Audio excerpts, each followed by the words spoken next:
वैदिकी अमृत ध्यान साधना प्रभात सत्संग में आप सभी साधक साधिकाओं का, उपासक उपासिकाओं का हार्दिक स्वागत है।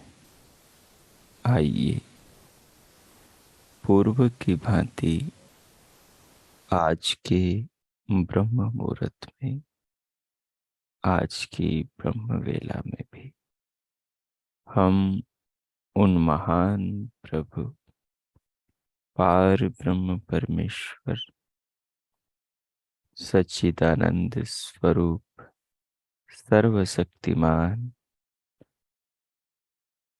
भगवान के महान गुणों को स्मरण करते हुए, उनकी महान कृपाओं को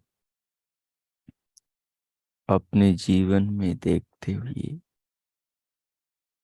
उनकी महान अद्भुत चित्र विचित्र दुर्लभ रचनाओं को जगत में अनुभव करते हुए, देखते विचारते समझते हुए और उनकी महान दया रूपी इस जीवन को, मानव देह को साक्षात अनुभव करते हुए अपने हृदय को, आत्मा अंतकरण को उन भगवान के प्रति श्रद्धा से, कृतज्ञता से, समर्पण से, भक्ति के भाव से सराबोर कर लें। शरीर को अनुभव करें। जिस किसी आसन पर बैठे हैं उसे व्यवस्थित करें। कोई भी आसन, आलती पालती, पद्मासन, सिद्धासन, स्वस्तिक आसन लगाकर कमर, पीठ और गर्दन को सीधा रखें, परंतु सहज रखें। नेत्रों को बंद रखें, पलकों को सहज रखें।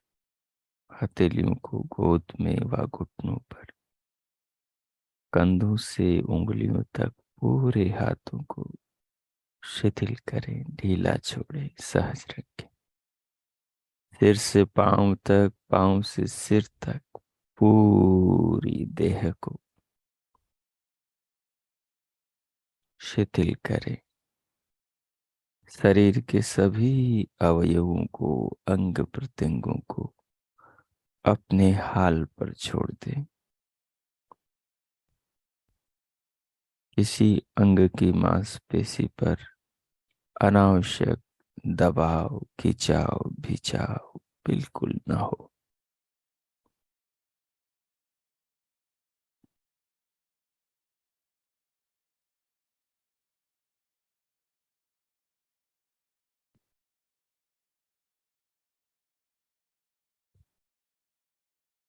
इस प्रकार मुनियों की तरह, सिद्धों की तरह, तपस्वियों की, योगियों की भांति अपने आसन को, ध्यानस्थ अपनी स्थिति को अनुभव करे। मुखमंडल पर एक माधुर्य, हृदय में मिठास, चित्त में धैर्य और स्थिरता।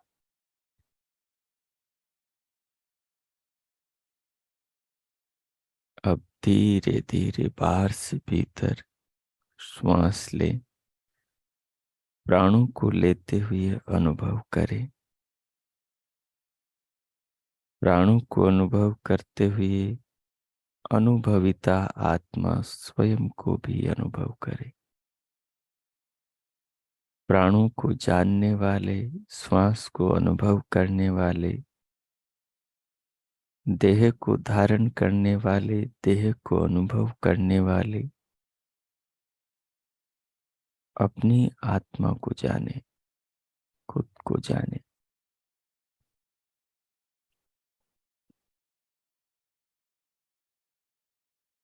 धीरे धीरे श्वास भर के प्राण भीतर लेकर उन्हें रोके। रोक कर दोनों कानों में मन को लगाएं। दिव्य नाद सुने।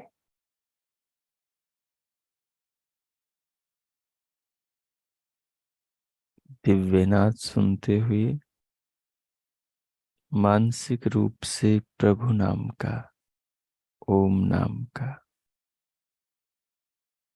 मानस जप करें। जप के साथ साथ नाद सुने। नाद के साथ साथ पूरे शरीर को अनुभव करें। पूरे शरीर के अनुभव के साथ साथ भृकुटी व ब्रह्मरंध्र में दिव्य प्रकाश देखें। इस प्रकार इन प्रयोगों के साथ साथ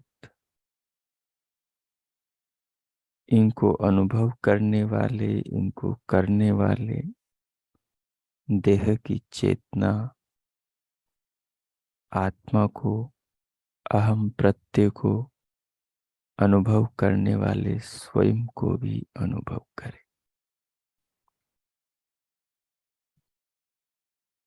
जब भी प्रश्वास को छोड़ने का मन करें, धीरे धीरे छोड़ें, फिर नई ले लें। जरूरत के अनुसार बदलते रहें। प्रभु नाम का मानस जप करते रहें। पूरी देह को अनुभव करते रहें और इन्हें अनुभव करते हुए विचारातीत स्वयं को अनुभव करें। जिस प्रकार से कल हमने विचार किया था, ये नाम, रूप, शरीर, अवस्थाएं, लिंग भेद, शब्द संज्ञा के पार, विचारातीत, विचारों से भिन्न स्वयं को अनुभव करें। शरीर को, नाद को, ओम नाम को, श्वास को, सबको अनुभव करने वाले, देह में रहने वाले अनुभविता खुद को अनुभव करें। ओ कीजिए 5 मिनट में मौन होता।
हो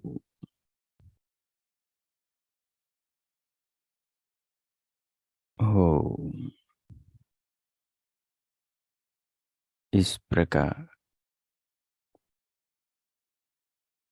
नाम रूप, नाम अर्थात शरीर का नाम, रूप अर्थात देह, देह के रंग रूप, शरीर, अवस्थाएं, बचपन, जवानी, बुढ़ापा, शरीर, स्त्री शरीर, पुरुष शरीर, अन्य शरीर, लिंग भेद,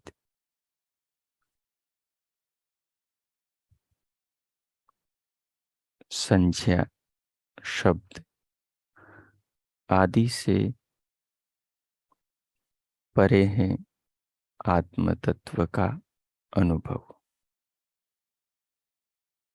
जो हम हैं उसका अनुभव शरीर से, शरीर के नाम रूप से, शरीर के लिंग भेद से, आत्मा के आत्मा नाम इन संज्ञा शब्दों से आत्म तत्व का अनुभव परे है, भिन्न है।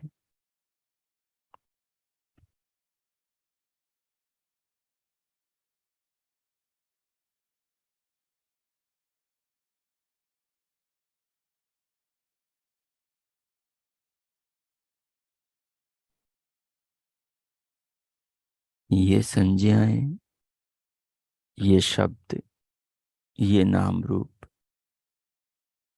उससे हमें दूर करते हैं,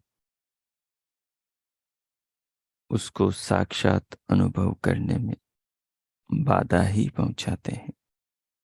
परंतु बिना इन संज्ञाओं के, बिना शरीर के, उस चेतन तत्व को, स्वात्मा को समझा भी नहीं जा सकता। इसलिए जैसे छत तक पहुंचने के लिए, छत पर जाने के लिए सीढ़ियों की, सोपानों की आवश्यकता होती है, लेकिन छत पर पहुंच जाने के बाद में सीढ़ियों की कोई आवश्यकता नहीं होती, क्योंकि मंजिल पर पहुंच गए। एक बच्चा स्कूल में, विद्यालय में पढ़ाई करता है। पहली कक्षा, दूसरी, तीसरी, चौथी, पांचवी, छठी, सातवीं, आठवीं, 10वीं, 11वीं, 12वीं, 13वीं, 14वीं, 15वीं, 16वीं, MA BA के बाद में फिर आगे वो पढ़ाई करता है। तो ये सब सीढ़ियां हैं। जिस योग्यता के, डिग्री के, पढ़ाई के स्तर पर उसे जाना है, तो ये सारी सीढ़ियां चढ़ेगा। लेकिन चढ़ने के बाद में फिर इनकी उसे जरूरत नहीं। बस चढ़ गया एक बार, अब जरूरत नहीं पहली, दूसरी, तीसरी, चौथी, पांचवी में जाने की। छठी, सातवीं, आठवीं, 9वीं, 10वीं, 11वीं, 12वीं में, या आगे जो पढ़ चुका, जिन कक्षाओं में बैठ चुका, जिन्हें उत्तीर्ण कर चुका। बस इसी प्रकार जिसने जान लिया शरीर के नाम रूप को, अवस्था भेद, लिंग भेद को,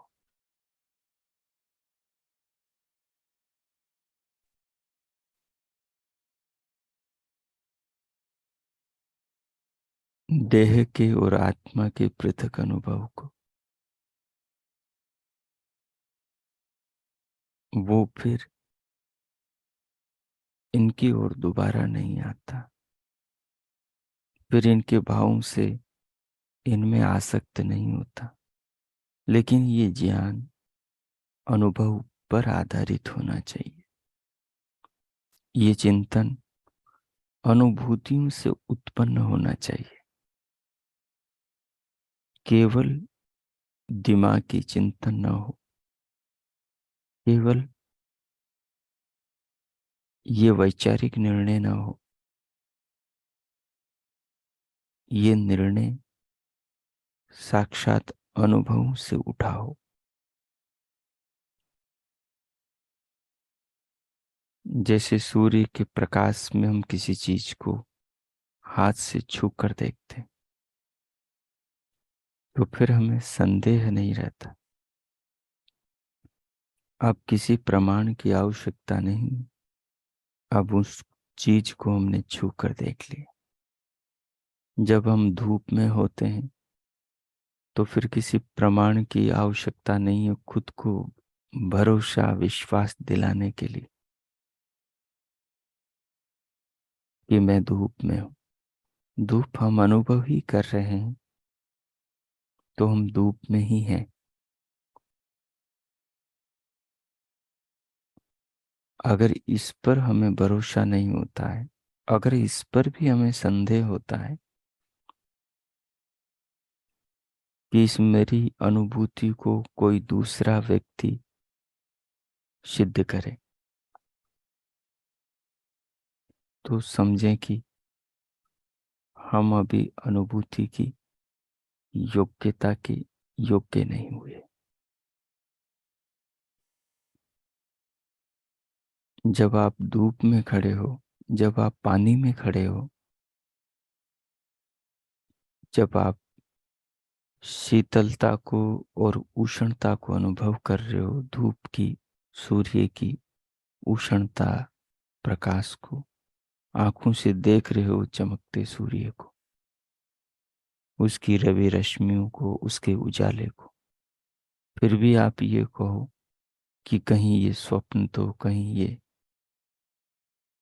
किसी कल्पना को तो नहीं जी रहा मैं, तो फिर आप तर्क के स्वरूप को भी समझे नहीं। आप वस्तु के साक्षात्कार की प्रक्रिया को भी ठीक से समझे नहीं। ऐसा समझिए कि आपके 10वीं तक की तो पढ़ाई आपने करी नहीं, और 11वीं की किताब की कोई बात आपके समझ में आ गई। अब पीछे की ये कमजोरी आगे की इस उपलब्धि में आपके अंदर भ्रांति पैदा कर रही। अगर पीछे से ही आप एक एक चीज को ठीक से समझते हुए आए होते, तो आज यहाँ भ्रांति नहीं होती। आपके मन में एक बात आ सकती है कि मुझे ही ये अनुभूति हुई, दुनिया में इतने साधु संत हैं, क्या उन्हें ही अनुभूति नहीं हुई होगी? उन्होंने अपनी किताब में क्यों नहीं लिखा? तो इसे समझ लेना चाहिए। खुद की अनुभूति खुद को ही होती है, और कुछ अनुभूतियों को शब्दों में लिखा ही नहीं जा सकता, क्योंकि अनुभूतियां शब्दों में आती ही नहीं। अनुभूतियां चेतना के द्वारा ही अनुभव करी जाती। तो धूप में जैसे आप खड़े हैं और धूप की आपको अनुभूति हो रही है, तो ये प्रत्यक्ष अनुभव है आपका। अब इसमें किसी प्रमाण की आवश्यकता नहीं, ये आपको धूप की ही अनुभूति हो रही। जब आप शीतल जल में उतरते हैं गर्मियों के दिनों में और शीतलता की अनुभूति करते हैं, तो वो साक्षात आपका शीतलता का अनुभव है, जो देह पर त्वचा इंद्रिय से हो रहा है। इसमें और किसी प्रमाण की आवश्यकता नहीं, ये साक्षात अनुभव है, साक्षात प्रमाणित है। ठीक इसी प्रकार जब आप शरीर को अनुभव कर रहे हैं, तो ये साक्षात आप अपनी देह को अनुभव कर रहे हैं। अब इसको सिद्ध करने के लिए किसी और प्रमाण की आवश्यकता नहीं। जब शरीर में आप मन को एक जगह से दूसरी जगह जाते अनुभव करते हो, तो वो मन की अनुभूति, अब उसमें किसी प्रमाण की जरूरत नहीं। अब जैसे नाद का अनुभव आप करते हैं दोनों श्रोत्रों के अंदर, तो वो साक्षात नाद का अनुभव है, उसमें और किसी प्रमाण की आवश्यकता नहीं। कई साधक हैं जो भीतर गए ही नहीं, जिन्होंने नाद सुना ही नहीं, जिन्होंने दिव्य प्रकाश देखा ही नहीं, वो ऐसा कहते हैं कि ऐसा कुछ भी नहीं होता, क्योंकि उन्होंने कभी देखा नहीं, उन्होंने कभी किया नहीं, ऐसा उनका अपना अनुभव नहीं। तो उनका जो अनुभव है वो कहते हैं, वो ठीक है अपनी जगह, क्योंकि उनको वैसा अनुभव हुआ नहीं। लेकिन हमें ये अनुभव साक्षात है, इसमें किसी प्रमाण की आवश्यकता नहीं। आप प्रमाणों से इस चीज को सिद्ध करना चाहते हैं तो वो आपकी संतुष्टि के लिए कर सकते हैं, परंतु ये साक्षात अनुभव से प्रमाणित है कि दिव्य नाद को आप सुन रहे हैं, दिव्य प्रकाश को आप देख रहे हैं। बाहर से श्वास प्राण भीतर आ रहा है और उसे आप साक्षात अनुभव कर रहे हैं, इसमें किसी प्रमाण की आवश्यकता नहीं। ये प्रमाणित आपकी आत्मा कर रही है कि आप श्वास को अनुभव कर रहे हैं। ऐसे ही जैसे शरीर के नाम रूप है, शरीर का नाम रखा गया है, वैसे ही आत्मा का आत्मा नाम रखा गया है, चेतना का आत्मा नाम रखा गया है। जैसे अंग्रेजी में आत्मा का नाम सोल रखा गया है, जैसे उर्दू अरबी में इसको रूह बोलते हैं, जैसे इसको हिंदी में जीव बोल देते हैं, संस्कृत में चेतना आत्मा बोल देते हैं। ये सब इसकी संज्ञाएं हैं, सब इसके नाम है, ताकि नाम के द्वारा इससे व्यवहार किया जा सके, इसके बारे में बातचीत करी जा सके। लेकिन इसके अनुभव में नाम की कोई आवश्यकता नहीं। मुझे ये दोहराने की आवश्यकता नहीं है अपनी आत्मा को, खुद को अनुभव करने के लिए कि मैं आत्म तत्व का अनुभव कर रहा हूँ। अपने लिए मुझे ये शब्द बीच में लाने की जरूरत नहीं। मैं स्वयं को अनुभव कर रहा हूँ, और जो मुझे अपना अनुभव हो रहा है वो अपना अनुभव ही मेरा अनुभव, आत्म अनुभव है। वो विचार, वो वृत्ति रूपी नहीं होना चाहिए। अगर वो वृत्त्यात्मक हो रहा है तब भी वो मेरा अनुभव है, वो ज्ञानात्मक अनुभव है, कि वो वृत्ति ज्ञान प्रत्यय के द्वारा हो रहा है। लेकिन इन सब प्रत्ययों को एक तरफ करके, श्वास को प्राण को रोक करके, मन को स्थिर करके, इनके पार, नाम रूप के पार और प्राण मन के पार निर्विचार होकर खुद के होने का जो अनुभव होता है वो अनुभव स्वयं का है, वो अनुभव आत्मानुभव है। उस पर संदेह, उस पर संतुष्टि, उस पर एक संतोषजनक समझ हमारे भीतर न होने का कारण प्रमुख यह है कि इस क्षेत्र के अंदर हम विधिवत तरीके से नहीं घुसे। ये ज्ञान हमें परंपराओं से, ये ज्ञान हमें एक माहौल से, ये ज्ञान हमें बचपन से नहीं मिला। अगर इस ज्ञान की पाठशाला में हमें शुरू से पढ़ाया होता तो जिस प्रकार की आज हमारे अंदर संदेहात्मक वृत्तियां पैदा होती कभी नहीं हुआ करती। सो इस चिंतन को आत्मसात करें आप, ये बहुत आगे काम आएगा। इसे आत्मसात करें, भगवान का धन्यवाद करें और इस आत्मसात किए भाव के साथ भीतर से बाहर स्क्रीन पर आए। चाहे तो दोनों हथेलियों का घर्षण कर मुखमंडल का स्पर्श करें। स्क्रीन पर श्लोक को देखें।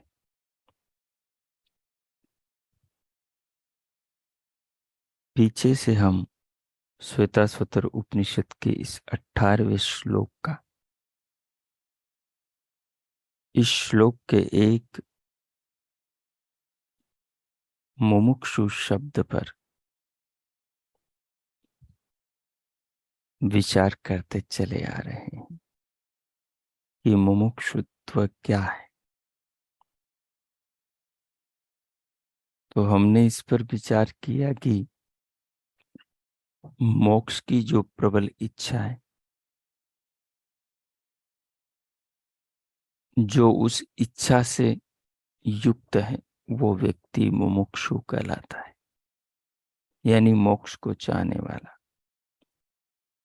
मोक्ष का मतलब है मोह का पूर्ण रूप से क्षय हो जाना, नाश हो जाना।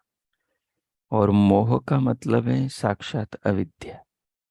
और अविद्या होती है 5 प्रकार की: अविद्या, अस्मिता, राग, द्वेष, अभिनिवेश।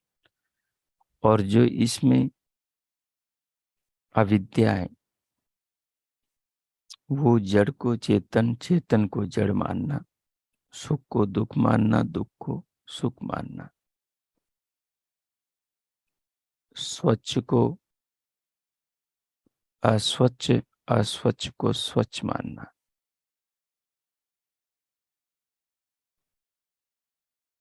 ये अविद्या है। हम स्त्री नहीं, पुरुष नहीं, और हम यदि आत्म रूप में स्वयं को स्त्री पुरुष मानते तो हम अविद्या से ग्रसित। हम शरीर नहीं, लेकिन हम शरीर स्वयं को मानते हैं तो फिर हम अविद्या से ग्रसित हैं।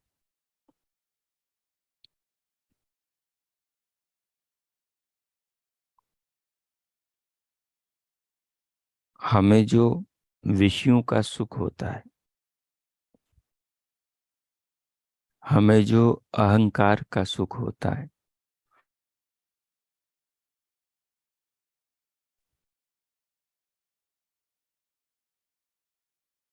उसको यदि हम आत्म सुख समझें तो वो भी एक प्रकार की अविद्या है।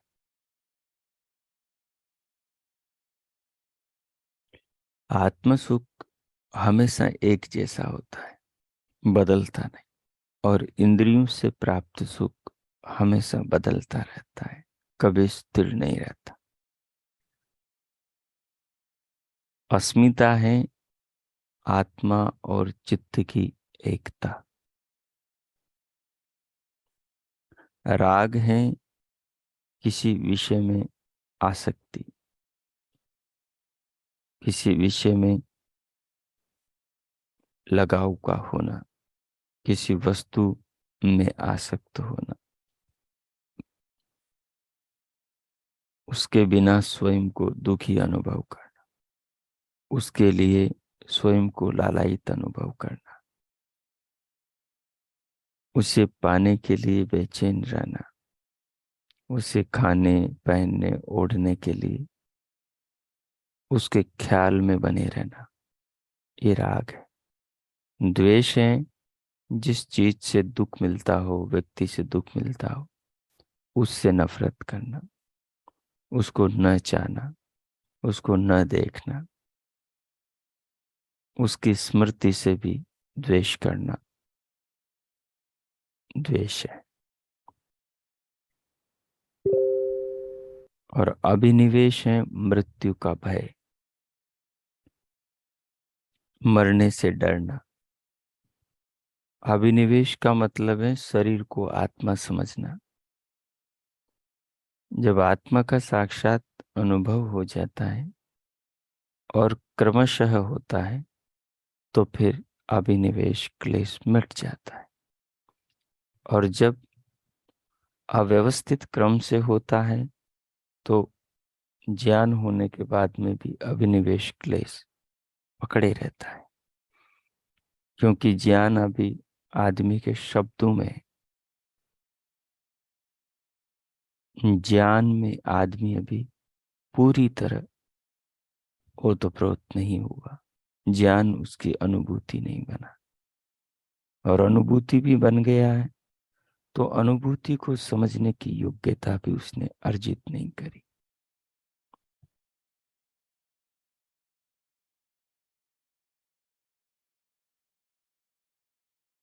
इसलिए जो मुक्ति है, जो निर्वाण है, जैसे आदमी रोजी रोटी के लिए 10वीं 12वीं 14वीं 16वीं MA B.Ed M.Tech B.Tech और भी नाना प्रकार की डिग्रियां, डॉक्टरेट, PhD आदि करता है और रोजाना विद्यालय में जाता है या रोजाना सिलेबस पढ़ता है, हर 6 माह 12 माह में पेपर देता है। अगर उसी रीति से जीवन की एक महत्वपूर्ण जिम्मेदारी समझते हुए व्यक्ति इस आत्मविद्या को सीखें और इस पर काम करें तो अवश्य वो एक ही जन्म में मुक्ति को प्राप्त कर सकता है। लेकिन ये व्यवस्था उसे बचपन से मिले, ये व्यवस्था उसके माँ बाप के दिमाग में पहले से होनी चाहिए, उसे पैदा करने से पहले। तो उस नव आगंतुक जीवात्मा को ऐसी व्यवस्था मिल जाने पर वो एक ही जन्म के अंदर अपने लक्ष्य को पा सकता है, अगर ऐसे ही संस्कार वाली कोई आत्मा मिले तो। खैर, अब इसके शब्दों पर हम विचार करते हैं। मुमुक्षु मुमुक्षु का आत्मनिवेदन। यो ब्रह्माणं विदधाति पूर्वम, यो वै वेदांश्च प्रहिणोति तस्मै, तं ह देवम् आत्मबुद्धि प्रकाशम, मुमुक्षु वै शरणम् अहं प्रपद्ये।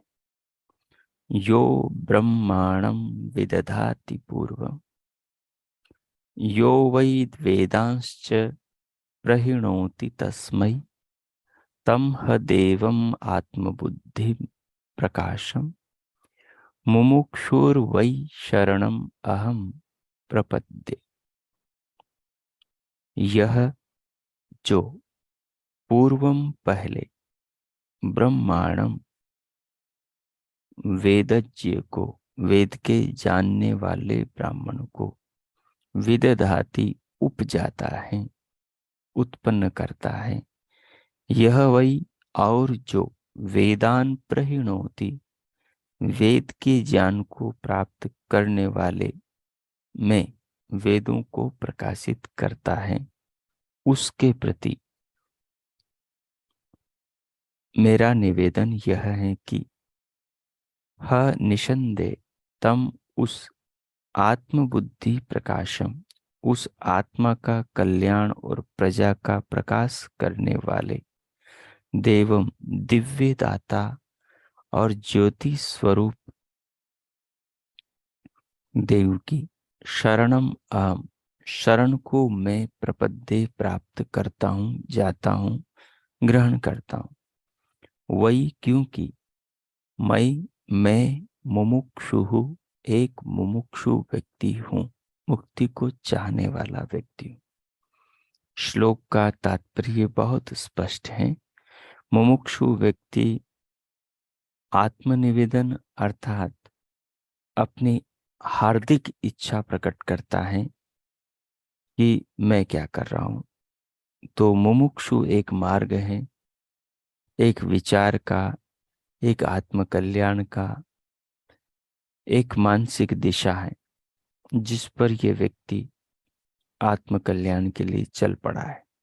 तो वो कह रहा है कि वो क्या कर रहा है, कह रहा है यह जो पूर्वम पहले ब्रह्मांडम वेदज्ञ वेद को जानने की योग्यता रखने वाले या योग्य जिसको वेद का ज्ञान मिलना है उसको विदधाति उपजाता है यानी उसको पैदा करता है अमैथुनी सृष्टि में। यह वही और जो वेदान प्रहिणोति वेदों को उसके हृदय में ऋषियों के हृदय में सृष्टि के आरंभ में प्रकाशित करता है उनके अंतकरण में। उसके प्रति उस जगत पिता परमात्मा के विश्व विधाता भगवान के प्रति मेरा यह निवेदन है कि मेरी उससे यह प्रार्थना है कि ह निसंदेह तम उस आत्मबुद्धि प्रकाशम आत्मा और बुद्धि विवेक ज्ञान विज्ञान ऋतंबरा प्रज्ञा आदि का प्रकाश करने वाले उस देवम दिव्य देव दाता विदाता ज्योति स्वरूप ज्योतियों को प्रकाशित करने वाले उस परमात्मा की शरणम अहम उसकी शरण को मैं प्रपद्ये प्राप्त करता हूँ यानी उसी के भाव में आत्मकल्याण के मार्ग पर चल रहा हूँ। क्यों चल रहा हूँ? क्योंकि वही मैं मुमुक्षु व्यक्ति हूँ, ऐसा इसका अभिप्राय है।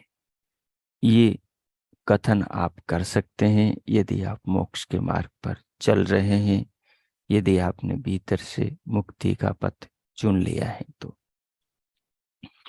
विशेष महर्षि दयानंद सरस्वती जी ने भी आत्मसमर्पण विधि का उल्लेख वैदिक संध्या पद्धति में किया है।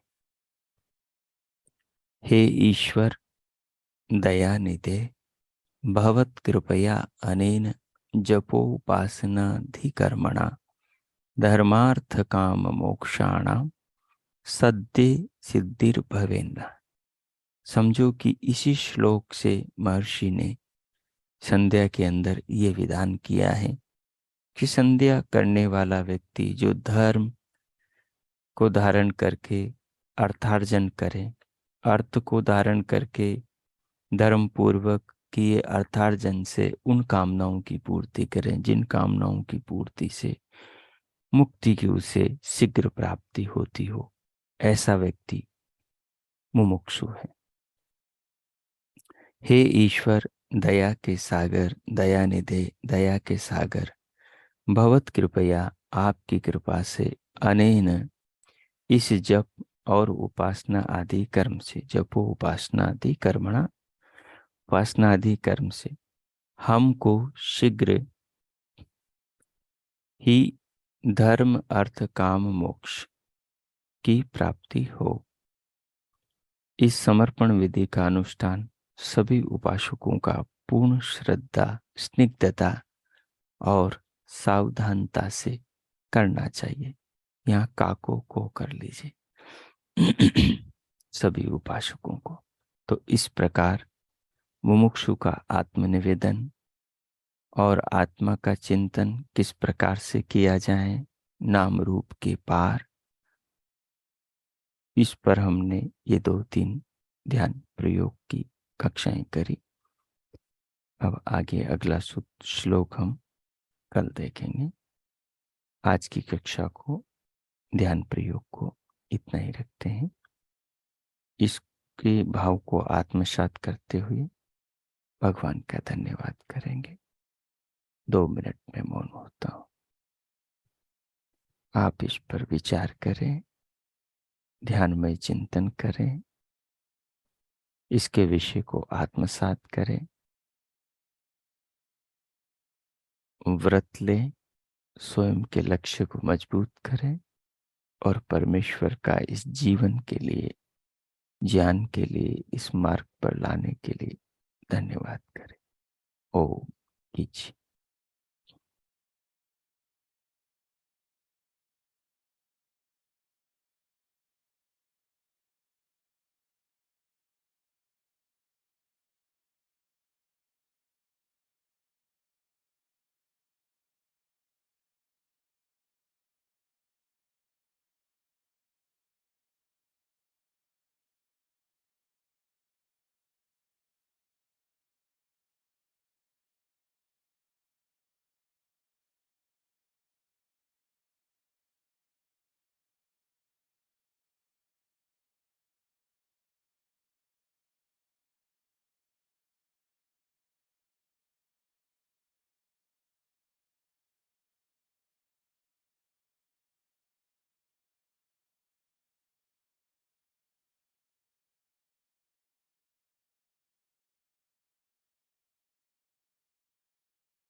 हो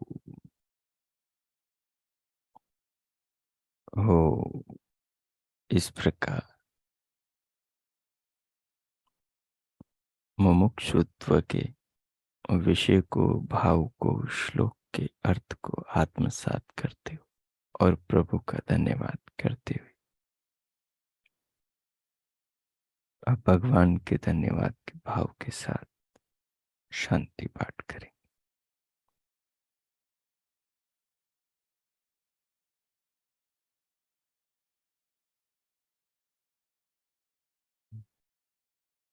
ओम ओम ओम। शांति शांति शांति। ओम। आज का आप सबका दिन शुभ हो, मंगलमय हो। प्रभु सबका मंगल करे। सबके लिए बहुत बहुत शुभकामनाएं, मंगल कामनाएं। इति ओम। सब